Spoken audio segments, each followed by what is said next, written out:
heart of our world, a place where time stands still and life goes on. The legend of Ndzih. Long before roads crossed the mountains, and before strangers came from distant cities, there was a hidden village called Ndzih. The village rested among green hills wrapped in mist, deep in the heart of the land. From afar, it looked like a place protected by the sky itself. The people of Ndzih believed that every river had a spirit, every tree had a story, and every child was born carrying a destiny. In the mornings, the village woke to the sound of birds singing from raffia trees. Women swept the compounds with long brooms made from palm branches, while smoke from cooking fires curled gently into the cold air. Men walked proudly toward their farms with cutlasses hanging at their sides. Children chased goats along the dusty paths, laughing loudly until their mothers shouted after them. At the center of the village stood the Great Melu Tree, enormous and ancient. Its roots stretched across the earth like giant snakes. The elders said the tree had watched over Ndzih for more than 300 seasons. No one dared cut its branches. No one dared lie beneath its shade. Because according to legend, the tree listened. And sometimes it answered. Among the villagers lived a young boy named Nyuykighan. He was different from the other children. While they loved wrestling and racing through the hills, Nyuykighan loved listening to stories from the elders. Every evening, he sat beside his grandmother, Mama Fonyu, near the fire. Grandmother, he often asked, why does everyone fear the Great Melu Tree? Mama Fonyu would stare into the flames before speaking softly. Because the tree remembers everything. Nyuykighan never understood what she meant until the year darkness came to Ndzih. It began during the dry season. The rivers started shrinking. The farms stopped producing. The wind became strangely hot, and animals disappeared into the forest. Soon, hunger entered the village like an unwelcome spirit.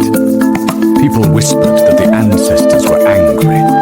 Others blamed witches hiding among the villagers. Fear slowly poisoned the hearts of the people. Neighbors stopped trusting each other. Families argued over food.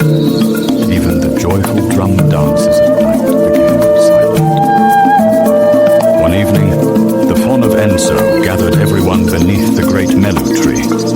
The old ruler leaned heavily on his carved walking stick as he spoke. My people, he said, his voice trembling, our village is losing its peace. We must discover what has gone wrong before Ndzih is destroyed. An old diviner stepped forward. His face was painted white with clay, and cowrie shells hung around his neck. The spirits are restless, he warned. Something sacred has been stolen from the forest. A shocked silence fell across the crowd. The sacred forest was forbidden land. Only chosen elders entered it. If the sacred thing is not returned, the diviner continued, the rains will never come again. Panic spread through the village, but nobody knew what had been stolen or who had taken it. That night, Nyuykighan couldn't sleep. As the moonlight entered his small room, he heard something strange. A whisper, very soft, very distant. Nyuykighan. He sat up immediately. Again the voice came. Nyuykighan. His heart pounded. Slowly he stepped outside. The village was silent except for crickets singing in the darkness. Then he noticed something impossible. A faint golden light glowed near the Great Melu Tree. Fear battled curiosity inside him. But Nyuykighan moved closer. The closer he came, the stronger the whisper became. Suddenly the wind rose. The tree's branches shook violently, though no storm was near. And then, a voice deep as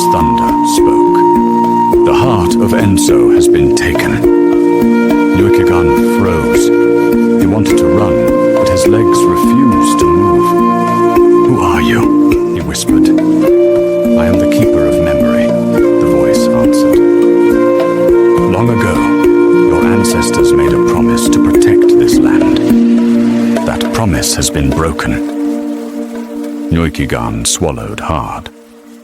How can I save the village? The tree became silent for a moment.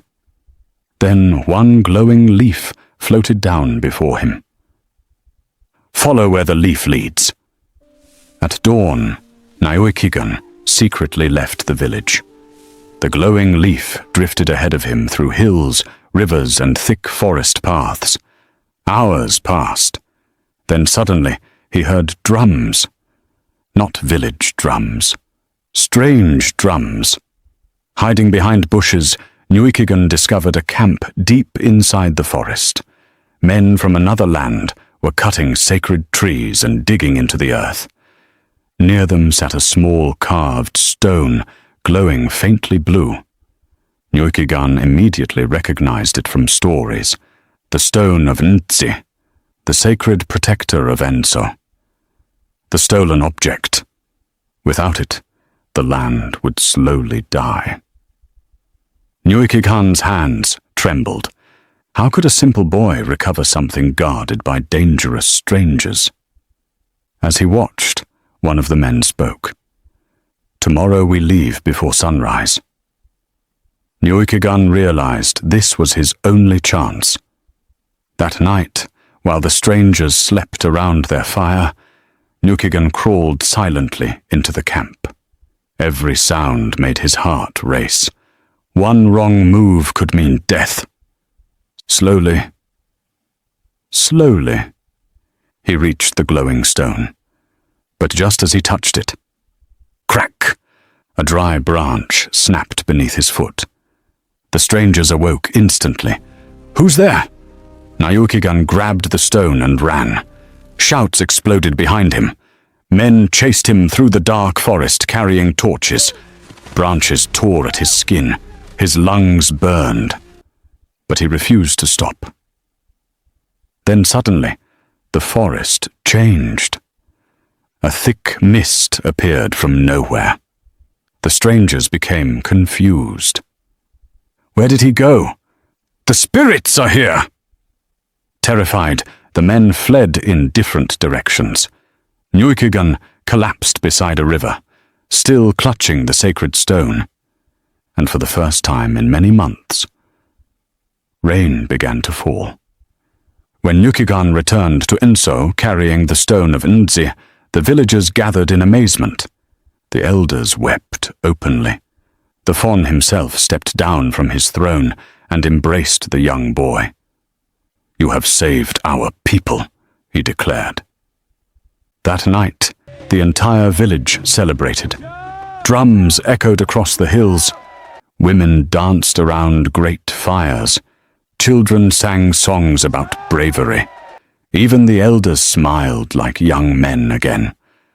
As for Nyuykighan, he returned quietly to the Great Melu Tree.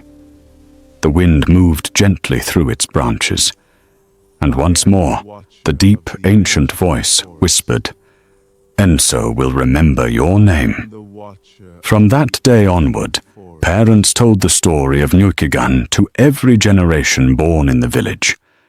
Not because he was the strongest, not because he was the oldest, but because when fear entered Enso, a young boy chose courage, and that courage saved them all.